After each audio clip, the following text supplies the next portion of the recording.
민원련의 미디어 탈곡기 982회 방송 시작하겠습니다. 네, 안녕하세요. 언론 권력을 감시하는 시민단체 민주언론시민연합. 저는 미디어 교육팀 활동가 김봄빛날입니다. 네, 저는 정책 모니터팀 활동가 박재린입니다. 후보 안녕하십니까? 안녕하세요. 네. 이번 한 주는 굉장히 바쁜 민원련은 굉장히 바쁜 한 주가 될 것 같아요. 저희 이번 주에 이달의 좋은 보도상 시상식도 있고 또 정기총회가 준비돼 있습니다. 그래서 굉장히 바쁜 한 주를 보낼 것 같은데 어때요? 바쁜 한 주 보낼 준비 됐어요? 먹을 거 많이 챙겨왔습니다. 오늘 보니까 쇼핑백 가득 아주 먹을 걸 챙겨와가지고 이 한 주를 나기 위한 또 이 잔업을 많이 하시려고 가져온 게 아닌가 제가 좀 약간 슬픈 생각이 들었는데 네 그렇습니다. 오늘도 박채린 활동가와 함께 세계에 꼭 짚고 넘어가야 할 언론 보도 이슈를 이야기하는데요. 첫 번째로 후쿠시마 원자력 발전소 사고 10주기를 맞아 한국 언론 보도가 어땠는지 좀 이야기를 한다고요.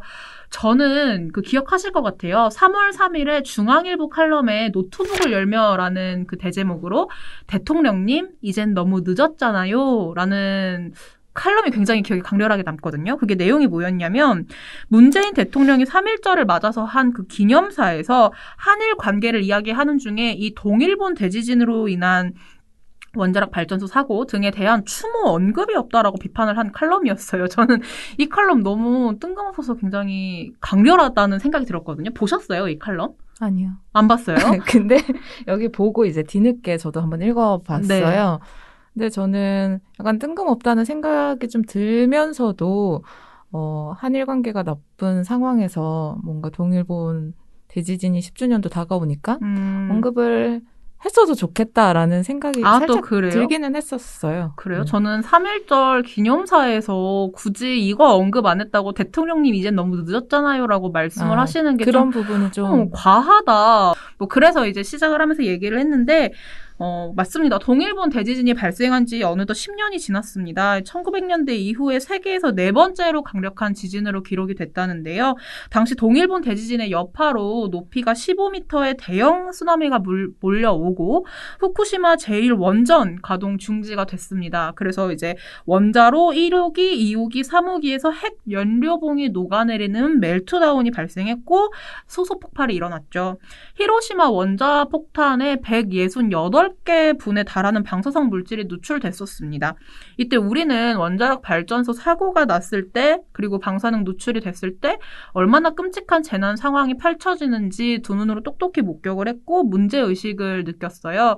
그래서 이때 이후로 좀 더 탈원전을 하고 신재생 에너지로 가는 에너지 정책이 변해야 한다라는 소리가 커졌는데요. 동일본 대지진 10주기, 후쿠시마 원자력 발전소 사고 10주기를 맞이해서 한국 언론도 이 문제를 많이 다뤘다고 합니다. 앞서 말했듯 저는 그 칼럼에 대한 기억만 굉장히 강렬했는데 이번 언론 보도도 좀 어땠는지 짚어주시죠.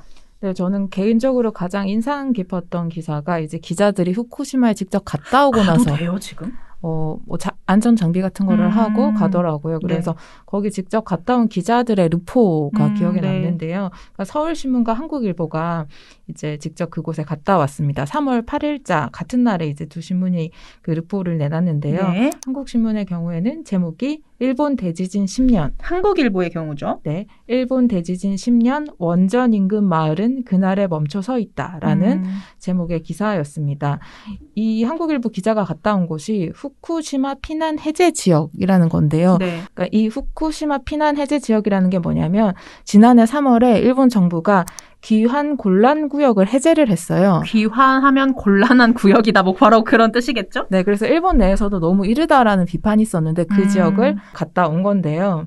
그러니까 올림픽 때문이라는 추측이 많이 나오고 도쿄올림픽 때문에. 네. 그래서 저도 10년이 지난 이제 후쿠시마의 모습은 어떨까 되게 궁금했거든요. 그쵸, 궁금하긴 하네요. 그래서 이제 그 기자가 갔는데 이제 기자가 묘사하기를 새로운 건물이 엄청 많이 들어섰대요. 새로운 건물이요? 네. 근데 사람들이 돌아오라고. 근데 사실상 그 건물에 들어가 보니까 무인 방식으로 운영되는 경우가 많았고 이제 건물을 짓는 노동자는 많은데 실제로 거기서 뭐를 사거나 하는 사람은 찾기가 어려웠다. 그래서 유령 시설의 모습이었다라고 네. 묘사를 해놨더라고요. 그런 부분이 좀 기억에 남았고 그리고 서울신문 같은 경우에는 제목이 방사능 폐기물 그때 그대로 기차역 내린 사람은 기자뿐이라는 제목의 기사입니다. 네. 제목만 들어도 약간 느낌이 오시죠? 네. 후쿠시마현의 다른 마을을 방문을 했는데요. 저는 르포보다 이제 인상적이었던 거는 일본 사람들의 인식 변화에 대한 지적이었어요. 네. 한 일본 대학 교수가 이제 일본 사람들의 인식이 자기 목숨은 자기가 지켜야 한다는 쪽으로 바뀌게 되었다라는 내용의 분석인데 네. 이제 예시를 든 게 당시 쓰나미 발생할 당시에 한 초등학교에서 이제 교사의 통제를 따르지 않고 높은 곳으로 피신한 학생들은 다 살았다고 해요. 근데 교사 지시에 순응한 아이들은 모두 희생됐다. 이런 사례가 알려지면서 일본 사회도 큰 충격을 받았는데 이제 그런 사건들이 벌어지면서 그러니까 정부로서 제대로 도움을 받지 못한 네, 정부로부터 제대로 도움을 그런 사례들이 알려지면서 이제 나를 우선적으로 챙겨야 된다. 각자 도생 분위기가 많아졌고 그리고 여전히 10년이 지났지만 후쿠시마 출신 사람들은 피난을 떠난 지역에서도 출신 지역을 밝히지 못하고 있거나 나 후쿠시마 사람입니다. 이렇게 밝히지 못한다고요? 밝히지 못하고 있고 그리고 정신적 피해도 상당하다고 합니다. 그래서 그게 여전히 치유되지 않고 있다라는 그런 분석이 좀 마음도 아팠고 좀 기억에 남습니다. 네, 탈원전의 중요성과 그리고 원전 사고의 위험성을 또 한 번 강조한 언론사도 있었습니다. 네. 한겨레 같은 경우에는 한국 안전대책 이행률은 56%에 불과하다는 지적을 했는데요. 이게 무슨 말이냐면 이제 그 후쿠시마 원전 폭발이 나고 난 이후에 이제 한국도 이제 원전 사고에 대비를 해야 된다라고 그렇죠. 해서 이제 그런 플랜을 짰어요. 네. 플랜을 짰는데 이제 10년이 지난 지금에도 그 짰던 플랜의 이행률이 56%밖에 안 된다라는 지적을 한 겁니다. 네. 경향신문 같은 경우에는 이제 일본 내에서 또 후쿠시마의 교훈이 잊혀지고 있다라는 지적을 하고 있어요. 그래서 뭐 교도통신 여론조사 결과를 보면은 시민의 76%가 탈원전을 지지하고 있지만 네. 일본 정부는 이제 역행해서 원전 비중을 20%까지 높이는 방안을 검토하고 있다라는 그런 지적을 하면서 이제 한국 사회는 어떠하냐 뭐 이런 지적을 하고 있습니다.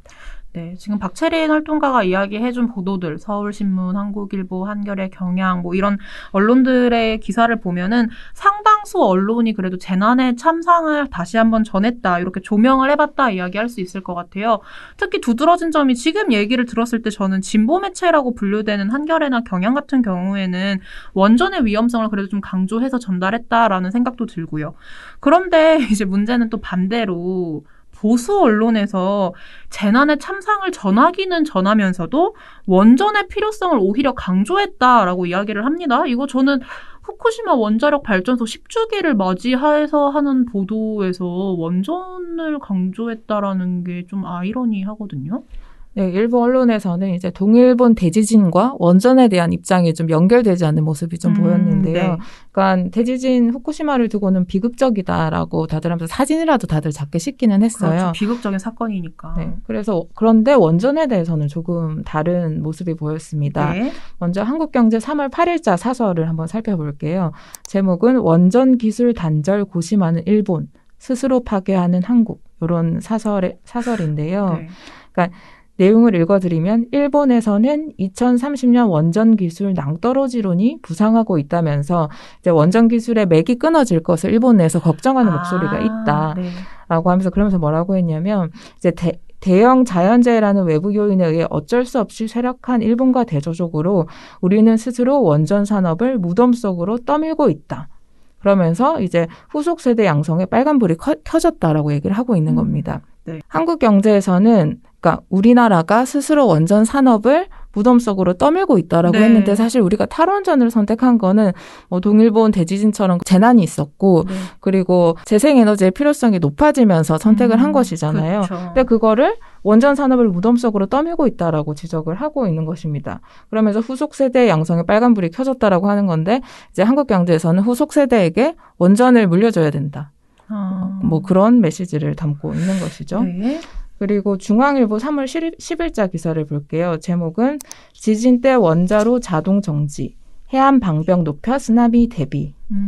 이 기사는 한국의 원전은 안전하다, 준비를 뭐 지진이나 그런 재해에 잘 준비를 해놓고 있다라고 네. 살핀 건데요. 이게 정말 사실이라면은 되게 좋은 것인데 막상 기사를 읽어보면은 한수원과 일부 원전 전문가들의 입장만 상당히 강조가 되어 있어요. 그래서 그걸 추가적으로 검증한다거나 그런 부분은 사실 찾기는 어려웠고요. 그리고 원전 반대 입장을 전했는데 단 2줄이었거든요. 그러니까 수천만 분의 1의 확률이 있기 때문에 피해가 막대하다라는 원전 반대 입장을 아주 짧게 언급한 기사였습니다. 그러니까 반대로 제가 앞에서 한겨레 기사를 얘기했었잖아요. 네. 한겨레는 이제 한국 안전대책 이행률은 56%밖에 안 된다라고 하면서 이제 10년이 다 된 지금 우리는 무슨 준비를 하고 있는가. 준비가 부족하다 해서 그런 안전 이행률이라는 객관적 지표를 바탕으로 지적을 하고 있는 거죠. 그래서 중앙일보와 한겨레 기사를 비교해놓고 봤을 때 이제 원전을 걱정하는 우리 입장에서 어떤 기사가 더 우리에게 도움이 되는가를 생각을 해보면 한겨레 기사 쪽이 좀 더 신뢰가 간다라고 할 수 있습니다. 네. 그리고 조선일보 기사도 한번 살펴볼 텐데요. 네. 조선일보 같은 경우에는 이제 3월 11일자 기사에서 최근 10년간 후쿠시마 사태를 추적하고 분석해서 책으로 낸 사람을 인터뷰를 했어요. 네. 그러니까 아사히 신문 주필 출신 후나바시 요이치 씨를 인터뷰한 건데요. 네. 이분이 어떤 말을 했냐면 일본에서는 원전이 안전하다는 이야기를 하는 안전 포퓰리즘이 여전하다라고 얘기를 하면서 이제 일본 정부를 비판하는 내용을 네. 그대로 실어왔습니다. 조선일보가 이때까지 원전에 대해서 보였던 입장하고는 좀 다른 네. 내용이죠. 그리고 그래서 조금 새로운데? 이런 생각을 네. 했어요. 근데 또 읽어보면은 이제 조선일보가 여러 에너지를 조합해 쓰는 것이 필요하다라는 요이치 씨 발언을 보도를 하고 난 다음에 이것에 대해서 어떻게 해석을 했냐면 이제 요이치 씨는 후쿠시마 사태에도 불구하고 네. 원자력 에너지는 여전히 필요하다라는 해석을 덧붙인 겁니다. 여러 그 에너지를 종합하자라는 그 말을 두고 원전 네. 에너지는 그래도 여전히 우리에게 필요하다 이렇게 해석을 했다고요. 그러니까 저는 이제 그 다양한 에너지를 조합해서 쓰는 것이 필요하다라는 요이치 씨의 발언을 두고 이제 원전에 대한 의존도는 좀 줄이고 다양한 에너지를 같이 네. 써야 된다, 다각화해야 된다라고 해석을 했는데 조선일보는 원전을 계속해야 된다, 원전 발전을 계속해야 된다라는 점에 강조점을 찍었는데 저는 그 부분이 좀 이렇게 해석하는 게 맞나 하는 의문을 좀 들었습니다. 네. 지금 박채린 활동가가 소개를 해준 매체들 한국경제, 중앙일보, 조선일보, 그러니까 결과적으로 말씀드리면 보수 매체에서 얘기하는 건 그래도 우리는 원전이 필요해라는 것 같아요. 그러면서 근거가 무엇이었냐 하니 우리나라 수력 원자력 전문가들이 우리나라는 튼튼하고 안전하다. 혹은 방금 요이치 씨라는 그 일본 주필 얘기할 때는 일본 아사히 신문 주필 출신 이분의 얘기를 할 때는 다양한 에너지들을 사용하자 이게 원전 에너지도 계속해서 필요하다. 뭐 이렇게 좀 해석을 해서 전했는데 그러면 또 우리는 이렇게 질문을 던질 수 있는 거죠. 정말 한국의 원자력 발전소가 이 보수 매체들의 주장대로 안전한가? 지금 그러지 않기 때문에 시민들, 특히 이 원자력 발전소 인근에 거주하고 주민들이 불안해하는 것 아니겠습니까? 이 부분 좀 어떻게 봐야 되죠? 네, 원전 인근 지역 신문을 보면은 이제 앞서 소개한 뭐 한국경제, 중앙조선일보와는 좀 태도가 달라요. 증거를 들어서 좀 위험성을 지적하고 있는 보도들이 눈에 많이 띄었는데요. 네. 먼저 이제 경남 지역의 신문을 먼저 봤는데요. 경남 지역에는 이제 고리 원전이 있죠. 그렇죠. 기장에 고리 원전이 있는데 먼저 부산 지역지인 국제신문 3월 8일자 기사를 보면요. 제목이 고리 신고리 사고 고장만 34건, 후쿠시마 10년 원전 안전 요원하다 이런 제목인데 네. 이 기사에서 이제 한국원자력안전기술원 자료 분석 결과 2011년 3월 11일부터 현재까지 국내 원전 26기에서 발생한 사고 고장은 116건에 달한다라고 보도를 했습니다. 네. 경남신문 같은 경우에는 이제 3월 11일 날 원전 밀집 경상권 사고 위험 예외 아니다라는 기사를 냈고 뭐 경남도민일보도 비슷한 기사를 냈습니다. 뭐 광주일보라든지 부산일보 같은 경우에도 이제 원전의 그 안전성에 대해서 이제 문제를 제기하는 기사들을 네. 지속적으로 내고 있습니다. 그러니까 지역 신문들 같은 경우에는 정말 그 원자력 발전소가 있는 지역의 신문사들이다 보니 좀 더 구체적으로 근거를 확인해 봤을 때 그래도 원전의 위험성에 대해서 다시 한번 좀 지적을 했다 이렇게 생각이 드는데요. 최대활동가 저는 좀 이렇게 종합을 해보자면은 후쿠시마 원전 그 사고 10주기가 됐지만 전 그때 기억이 굉장히 생생하거든요. 그때 언론에서 지금 원자력 발전소가 이제 폭발해서 방사능이 누출돼서 지금 일본에 있는 시민들이 어떠한 피해를 입었고 또 그거 있잖아요. 그 방사능 노출 이후에 변해버린 생물체들의 모습 이런 거 보도해줬던 거는 전 너무 똑똑하게 기억이 나고 환경단체들도 이제 원자력 발전소 이제 그만 탈원전하자 이런 얘기를 하고 있고 방금 소개해주신 지역신문들의 주장 이런 거를 좀 종합해 봤을 때 오히려 보수 언론에서 너무 그 원전의 위험성을 축소해서 보도를 하고 있는 게 아닌가 하는 생각이 들어요. 또 하나 또 이제 짚어봐야 할 점은 기억하실 것 같은데 그 포항에서 지진 났을 때 그때도 원자력 발전소 위험하다라는 이야기가 굉장히 많이 나왔었거든요. 그래서 과연 우리가 원자력 발전소를 이대로 가져가는 것이 맞는가 안전한가 좀 의문이 남긴 합니다. 네, 이런 불안감은 지역 주민들에게는 더 강하게 다가올 것 같아요. 그래서 봄빛날의 활동가도 방금 언급하셨지만 포항 지진이 발생을 했을 때 지역 주민들의 그 불안이 상당히 컸고 그리고 전문가들은 포항 지진은 원전에 대한 마지막 경고라고 말하기도 했었죠. 네. 그래서 이제 이런 의문 제기가 계속 나오면은 아니 안전하다는데 왜 계속 그러냐라고 얘기할 게 아니라 이런 이유 때문에 안심을 해도 된다라든지 자세하게 설명을 해주거나 이제 실험을 통해서 이제 안심을 시켜야 되는데 무조건 안전하다라고만 얘기를 하니까 불신이 더 커질 수밖에 없는 것 같습니다. 가져오는 근거 자체도 원자력 발전소와 연결된 어떤 원전 전문가들 분의 얘기만 하다 보니 좀 그런 것도 있을 것 같아요. 말씀하시는 얘기를 들어보니까 이제 포항 지진은 원전에 대한 마지막 경고다라고 전문가들이 얘기했다고 하잖아요. 전 이걸 보면서 무슨 생각이 들었냐면 일본이 그래도 워낙 거긴 지진이 잦다 보니까 지진에 대한 설계가 굉장히 잘 되어 있는 나라란 말이에요. 열심히 하고 있는 나라이고. 그런데 그러한 일본에서조차 원자력이 발전소 방사능 노출 사고 같은 거를 제대로 대처하지 못하고 지금 이렇게까지 문제가 됐는데 여전히 방사능 물질 유출 문제라든지 후쿠시마 뭐 바닷물 문제 이런 거 아직도 여전하잖아요. 그런데 과연 우리나라에서 비슷하게 이런 재난이 터졌을 때 지진 설계가 상대적으로 잘 안 되어 있는 우리나라에서 잘 대처를 할 수 있을지 원전을 계속 가지고 가야 하는지 의문이 좀 남을 수밖에 없었고 그러다 보니 이런 언론 보도에서 문제 제기를 할 수밖에 없었습니다. 다음 이야기할 주제는 이제 계속해서 이어지고 있는 법무부와 검찰 간의 갈등 문제인데요. 박범계 장관이 한명숙 전 총리의 모해 위증교사 의혹 사건과 관련해서 수사 지휘권을 발동했습니다. 이전에 그 탐사보도 저널리즘 매체인 뉴스타파의 죄수와 검사를 통해서 이 모해 위증교사 의혹을 접한 시청자분들은 많을 텐데요. 박범계 장관의 수사지휘권 발동 자체 요거는 좀 설명을 해주시죠. 네, 말씀하신 대로 뉴스타파가 지난해 5월에 한명숙 전 총리 뇌물수수 사건 수사팀이 모해 위증 교사를 했다.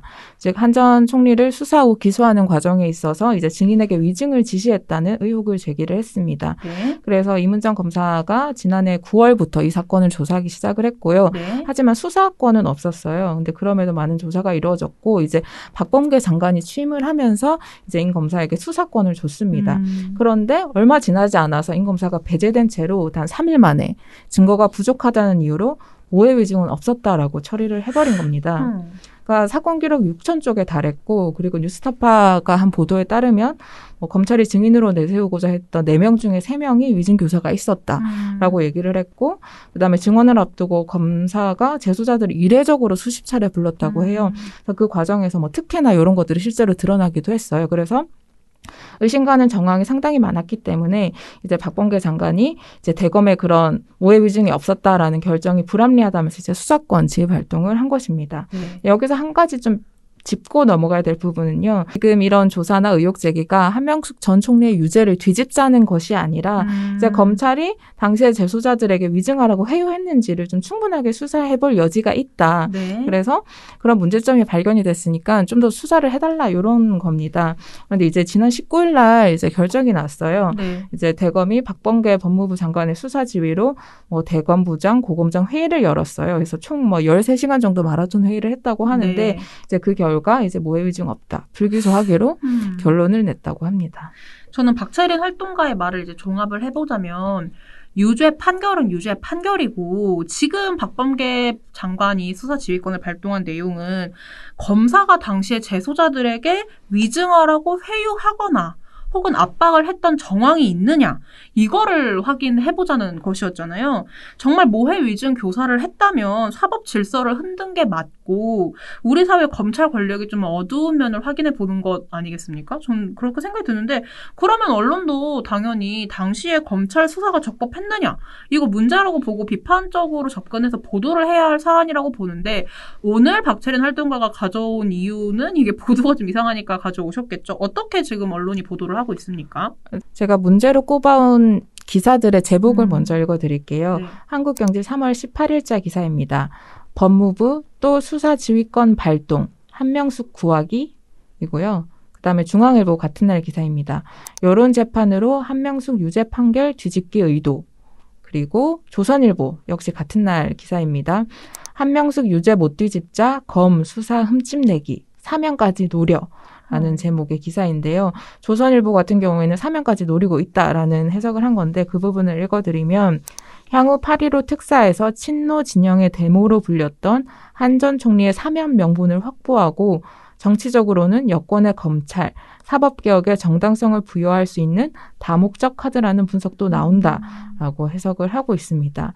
그러니까 제가 소개해드린 그런 기사들을 읽어보면은 이제 박범계 장관의 이런 수사지휘권 발동이 한명숙 구하기 아니냐 이런 네. 이렇게 해석을 하는 건데요. 사실 그 부분에 대해서 그런 의도가 있는지 없는지는 제가 뭐라고 확인을 할 수는 없어요. 그런데 제가 궁금한 거는 이제 뉴스타파가 제기한 여러 의혹들이 있잖아요. 네. 그러니까 그런 부분을 철저하게 수사할 필요는 있어 보인다라는 거예요. 근데 그런 부분에 대해서는 언급하지 않고 무조건 한명숙 구하기, 정치적으로 해석을 하는 게 과연 옳은 일인가? 그러니까 봄빛날의 활동가도 지적하셨듯이 이게 정말 사실이라면 되게 큰 문제인 거잖아요. 그렇죠. 그래서 여러 의혹 제기가 합당하다고 느껴지니 그런 의혹 제기에 대해서 좀 조사를 해봐야 되는 거 아니냐. 그러니까 그런 부분에 대해서는 전혀 얘기를 하지 않고 정치적으로 좀 해석하는 게 옳지 않다라고 저는 지적을 한 겁니다. 근데 저는 이제 보도 제목도 그렇고 얘기를 듣다 보면은 이게 정치적으로 이 사안을 바라보는 것도 맞는데 한편으로는 좀 또다시 한번 검찰 입장을 받아쓰기 보도를 한 게 아닌가라는 생각이 들었어요. 박범계 장관이 대법 유죄 판결 뒤집으려 한다. 이런 프레임을 만드는 것 자체를 좀 보면은 이번 수사지휘권 발동이 솔직하게 말하자면 검찰 입장에서나 좀 불편한 사안인 거지. 충분히 수사를 하고 이거에 관련해서 언론도 이제 함께 문제가 없었는지 정말 비판적으로 접근해서 보도를 해야 하는 사안이 맞다라는 생각이 들거든요. 제가 앞서서 이제 한명숙 전 총리 살리기 하는 거 아니냐 이런 기사를 지적하는 이유는요. 제가 뭐 한명숙 전 총리를 위해서 그런 것도 아니고 특정 당 위할 게 뭐가 있어요 우리가. 특정 당을 편들기 위한 것도 절대 아니고요. 그러니까 언론이 제기한 그런 의혹들이 해소가 안 됐잖아요. 그게 너무 궁금한데 그런 부분에 대해서 왜 얘기를 하지 않느냐라고 제기를 한 것이고요. 네. 그리고 사실 이게 기사들이 쓰고 있는 방식만 보면 내상과는 무관해 보여요. 뭐 한명숙이나 박범계 뭐 되게 정치인들 간의 싸움으로 보이는데 그게 사실 좀 더 들여다보면요. 이게 검찰이 정의에 어긋나지 않는 방식으로 수사를 했느냐. 그리고 재소자의 인권 침해는 없었느냐. 그리고 만일 내가 수사의 당사자가 됐을 때 내 인권이 침해당할 가능성은 없느냐 이런 것이거든요. 그래서 실제로 뉴스타파가 재수사 검사를 보도한 이후에 법무부에서 이제 뭐 재소자의 검찰 출정을 엄격하게 제한을 하고 또 검찰이 특정 재소자를 반복해서 부를 경우에 꼭 기록에 남기도록 하는 대안을 마련을 했어요. 네. 그래서 이런 식으로 이제 우리 인권을 위해서 좀 더 보도가 더 이루어져야 되고 취재도 더 이루어져야 되는데 그러니까 뭐 중앙일보나 이런 언론들이 하는 행태를 보면 그런 걸 오히려 막고 있는 게 아닌가라는 생각이 들고 이제 이거를 정치적으로만 보다 보면 분명히 우리가 놓치는 부분이 생길 수밖에 없다라고 지적을 하는 것입니다. 네. 이 얘기 여기서 마무리하고 다음 주제로 넘어가겠습니다. 실은 저희가 원래 마지막 주제는요. 일단 주제만 먼저 말씀드리면 공시지가 얘기예요. 근데 월요일마다 미디어 이슈 브리핑을 하면은 꼭 30분이 넘는 거예요. 저희는 이 적정 시간, 우리 방송의 적정 시간 유튜브로도 올라가니까 팟캐스트로만 올라가면 더 길어도 괜찮은데 유튜브로도 올라가니까 25분에서 한 30분 정도가 제일 적당하다 이렇게 생각을 했는데 그래서 오늘 이 주제도 원래 좀 다음에 하시죠. 좀 더 구체적으로 정리를 해서 이렇게 했는데 저희가 금요일에 진짜 말도 안 되는 만평을 하나 봐가지고 안 되겠다 꼭 하자 이렇게 해서 오늘 이야기를 가지고 오게 됐습니다. 저는 워낙 화가 많은 편이어가지고 저는 말하다 보면 또 이렇게 감정이 격앙될 것 같아서 박채린 활동가가 좀 설명을 해주시길 부탁드려요. 이게 매일신문 김경수 화백의 만평입니다.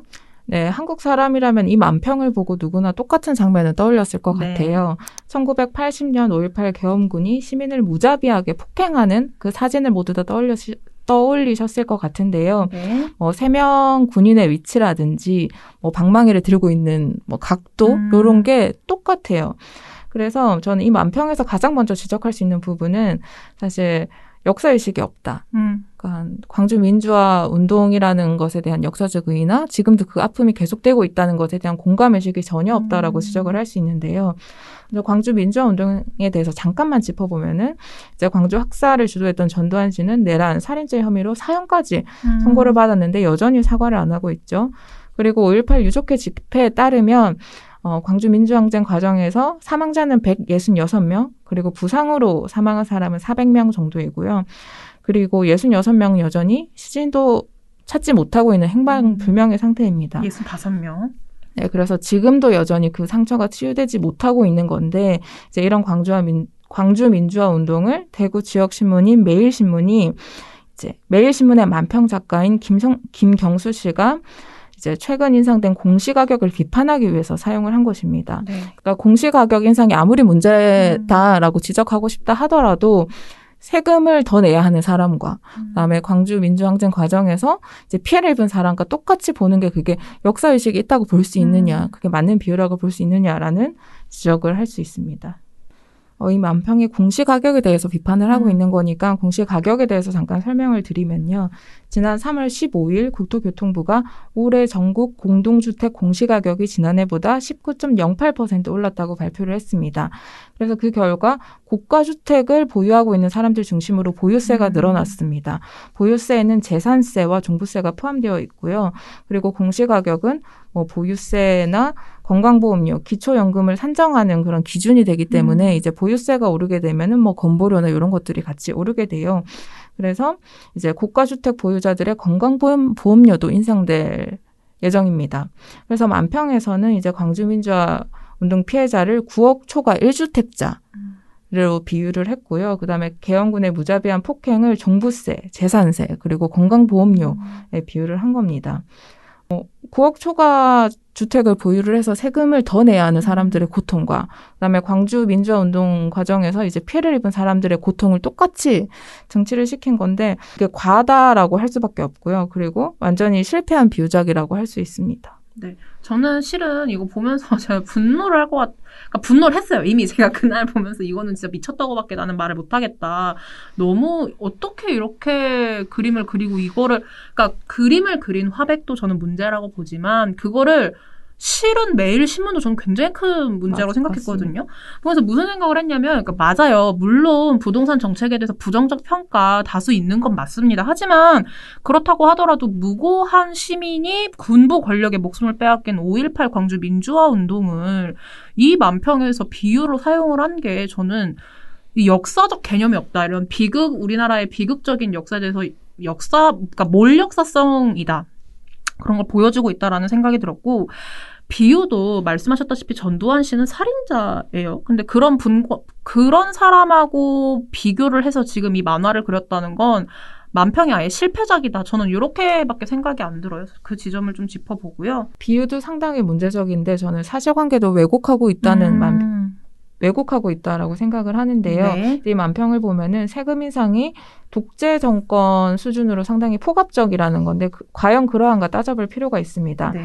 광주 학살의 피해자는 대다수의 평범한 시민들이었습니다. 영화 생각이 나는데 택시 운전기사도 있었고 학생들도 있었고 이제 주먹밥을 날랐던 이웃 주민들도 있었죠. 그런 사람들을 이제 9억 초과 1주택자에 비유를 한 건데 이제 국토부가 밝힌 자료에 따르면은 공시가격 인상으로 보유세 부담이 커지는 9억 초과 주택자 기준은 이제 전국 기준으로 봤을 때 3.7%, 52만 호 정도에 불과하고요. 서울 같은 경우에는 이제 집값이 비싸다 보니까 16%, 41만 호 정도가 됩니다. 그래서 대다수의 평범한 사람이라고 보기는 좀 어렵고요. 그리고 그들이 엄청난 자산가라고 할 수는 없지만 9억이 넘는 고가주택의 보유자들입니다. 그런 사람들을 이제 광주 민주항쟁의 피해자라고 묘사하는 거는 맞지 않다. 사실관계도 맞지 않다라는 생각이 들고요. 그리고 네. 물론 이제 세금이 많이 오른 사람들도 있어요. 그러면은 그 사람들이 이제 세금으로 인해서 받게 될 고통이 생명을 위협을 느낄 정도로 고통스러운 정도인가. 제가 이렇게 구구절절히 설명할 필요조차 사실 없다고 생각을 하는데 네. 그래도 이런 만평을 쓰는 사람들도 그리는 사람도 있으니까 설명을 해야 될 것 같은데요. 네. 그러니까 마포구의 한 아파트를 예를 들어보면은 지난해에 이제 공시지가 9억 6천만 원이었어요. 그러니까 시세로 따지면은 13억 7천만 원. 그러니까 시장에서 거래되는 가격은 13억 7천만 원 정도가 되는데 이 아파트의 올해 공시 가격이 12억 원입니다. 시세는 17억 원이고요. 엄청 좋네요. 그래서 이제 보유세를 비교해보면 지난해는 약 300만 원이었는데 올해는 430만 원. 그러니까 130만 원 정도가 뛴 것이죠. 네. 근데 이제 보면은 이 사람은 130만 원을 더 세금으로 내야 하긴 하지만 집값이 3억 3천만 원이 오른 사람이에요. 그래서 이런 사람을 되게 그 광주 민주항쟁 피해자라고 비유를 한 것이죠. 그래서 그것도 사실관계가 맞지 않고, 그리고 좀 더 설명을 드리면 만약에 이 집이 부부가 공동으로 소유를 하고 있다면 1인당 6억 원씩 이제 두 사람이면 12억까지 종부세가 면제가 됩니다. 그래서 이 앞서 설명드렸던 마포구 아파트를 보유한 사람이 부부라면 종부세가 0원이 되는 거예요. 그리고 1주택자 중에서도 이제 60살 이상이거나 보유기간이 5년 이상인 사람은 종부세 80%까지 세액 공제를 받고, 또 만 65살 이상의 15년 이상 보유하고 있는 사람들도 종부세 세액 공제 80%를 적용을 받습니다. 그리고 더 지적해야 될 부분은 전국 기준으로 공시가격 6억 이하의 비중의 주택을 보유하고 있는 사람들이 92.1%예요. 근데 이 사람들의 보유세는 더 줄어들었어요. 그러니까 지난해 지방세법이 좀 바뀌면서 이제 공시가격 6억 이하 주택 보유자들의 경우에 이제 보유세가 더 내려간 겁니다. 그래서 이제 서민들이 포함된 그런 계층들은 오히려 보유세가 더 줄었다라고 볼 수 있죠. 네. 저 지금 실은 방송을 하고 있는데 함께 지금 촬영하고 있는 카메라 뒤에 있는 고은지 활동가가 저희한테 뭐 칼럼을 하나 추천해 주었어요. 이게 경향신문의 신영철의 뉘앙스 종합부동산세와 광주 민주화운동이라는 제목인데, 이번 만평이 어느 부분이 어떻게 잘못됐는지를 하나하나 다 짚어준 그런 칼럼인데, 제가 소개를 하면 좋겠지만 시간상도 그렇고 이건 정말 일독을 해보시면 좋을 것 같아서 일부만 보여드릴게요. 매일신문 측에서 해명을 했나 봐요. 실은 이거 저 만평 내려간 걸로 알고 있거든요. 네. 제가 주변에 공유하니까 못 본다 이렇게 뜨더라고요. 근데 여기서 뭐라고 하냐면 이렇게 얘기를 했다네요. 폭력을 옹호하거나 피해자를 모독할 뜻은 없었으며 그저 현재의 안 좋은 것과 과거의 안 좋은 것을 연결해 놓았을 뿐이라고. 그러니까 악의는 없었다라고 매일신문 측에서 해명을 한 것 같은데, 지금 박채린 활동가가 짚었던 지점도 그렇고 이 칼럼을 읽어보면 그런 말로는 다 설명할 수 없을 만큼, 설득할 수 없을 만큼 굉장히 잘못된 그런 만평이었고, 그런 만평을 실은 매일신문이었다라고 저희가 좀 지적을 해볼 수 있을 것 같습니다. 뭐 이렇게 이야기 만평으로 시작을 했지만 공시지가 얘기 다시 한번 좀 더 짚어볼게요. 지금 이야기를 해봐야 할 게, 그러니까 맞아요. 공시지가가 오르는 거 맞고 그렇다고 발표를 했습니다. 그렇다면은 공시지가가 오르는 것은 사실인데 이제 언론이 어떻게 보도를 하느냐, 이 지점을 살펴봐야 하는 거죠. 그런데 또 보수 언론을 주축으로 해서 단어들이 쇼크, 빠지지 않는 쇼크, 그리고 벼락거지, 뭐 최근에 나오는 용어인데 이런 것들을 사용해서 공시지가가 오르는 게 정부 탓이라고 주장을 하고 있다고 해요. 그러면 왜 또 정부 탓이라고 하는지 좀 그 지점을 살펴봐야겠어요. 정부가 부동산 대책을 되게 많이 내놨잖아요. 그렇죠. 근데 사실 성공적이지는 못했어요. 그래서 사실 집값이 오른 거는 맞아요. 그래서 그런 부분을 이제 보수 언론들이 지적을 하면서 이제 부동산 대책도 실패했는데 공시 가격까지 올려서 중앙일보는 국민들 허리가 휜다. 그리고 조선일보 같은 경우에는 다주택자는 어지간한 회사 월급으로 감당할 수 없는 보유세 폭탄을 맞게 된다라고 말을 하고 있습니다. 근데 앞서서 제가 설명드렸듯이 집값이 3억 3천만 원이 올랐어요. 근데 세금은 회사원 월급 잘 모르겠네. 뭐 여튼 세금은 130만 원 정도 올랐는데 그런 사람들이 뭐 거지가 된다? 쇼크는 조금 받을 수 있겠죠. 근데 저는 너무 단어가 과장됐다라고밖에 얘기할 수 없다는 생각입니다. 네. 그래서 그런 부분, 그러니까 말씀하셨듯이 상당히 과장됐다 보니까 사람들이 정부 정책에 대해서 더 불신을 키울 수밖에 그렇죠. 없고 또 조세 저항을 불러일으킬 가능성이 높죠. 근데 집값이 오른 거는 사실인데 그래도 집값이 올랐으면 그에 맞게 세금도 올라야 하는 건 맞는 거잖아요.